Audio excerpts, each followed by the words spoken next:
A mental exercise. The purpose of mental exercises must not be misunderstood.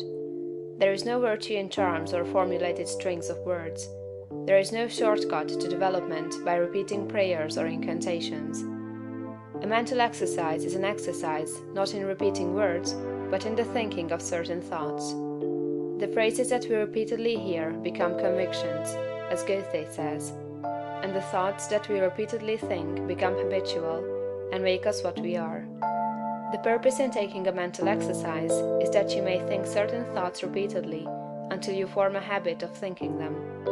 Then they will be your thoughts all the time. Taken in the right way and with an understanding of their purpose, mental exercises are of great value, but taken as most people take them, they are worse than useless.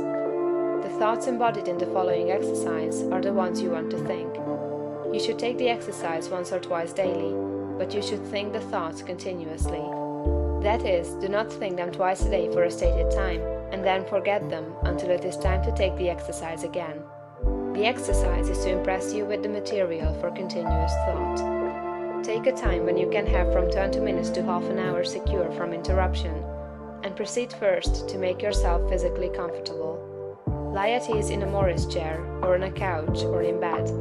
It is best to lie flat on your back. If you have no other time, take the exercise on going to bed at night and before rising in the morning. First, let your attention travel over your body from the crown of your head to the soles of your feet, relaxing every muscle as you go. Relax completely. And next, get physical and other ills off your mind. Let the attention pass down the spinal cord and out toward the nerves to the extremities, and as you do so, think, "My nerves are in perfect order all over my body. They obey my will, and I have great nerve force." Next, bring your attention to the lungs and think, "I am breathing deeply and quietly, and the air goes into every cell of my lungs, which are in perfect condition. My blood is purified and made clean." Next, to the heart. "My heart is beating strongly and steadily, and my circulation is perfect, even to the extremities." Next, to the digestive system. "My stomach and bowels perform their work perfectly. My food is digested and assimilated, and my body rebuilt and nourished. My liver, kidneys, and bladder each perform their several functions without pain or strain. I am perfectly well. My body is resting, my mind is quiet, and my soul is at peace. I have no anxiety about financial or other matters. God, who is within me, is also in all things I want, impelling them toward me. All that I want is already given to me. I have no anxiety about my health, for I am perfectly well. I have no worry or fear whatever. I rise above all temptation to moral evil. I cast out all greed, selfishness, and narrow personal ambition. I do not hold envy, malice, or enmity toward any living soul. I will follow no course of action which is not in accord with my highest ideals. I am right, and I will do right." Viewpoint. All is right with the world.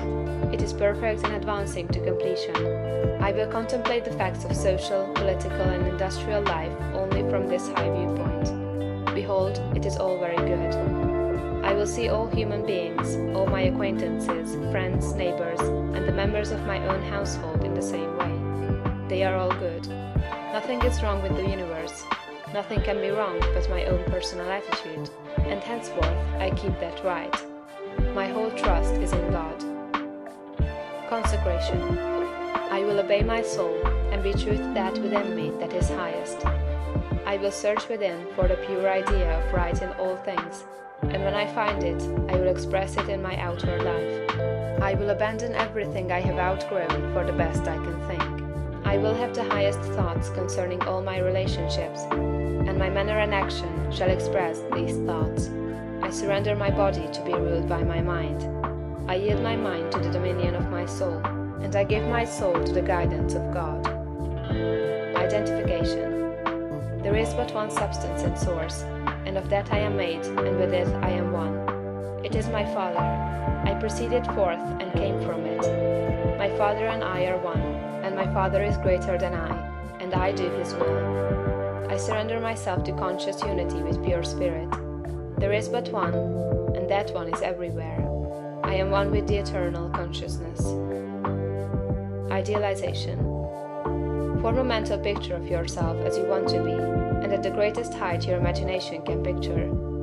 Dwell upon this for some little time, holding the thought. This is what I really am. This is a picture of my own perfect and advancing to completion.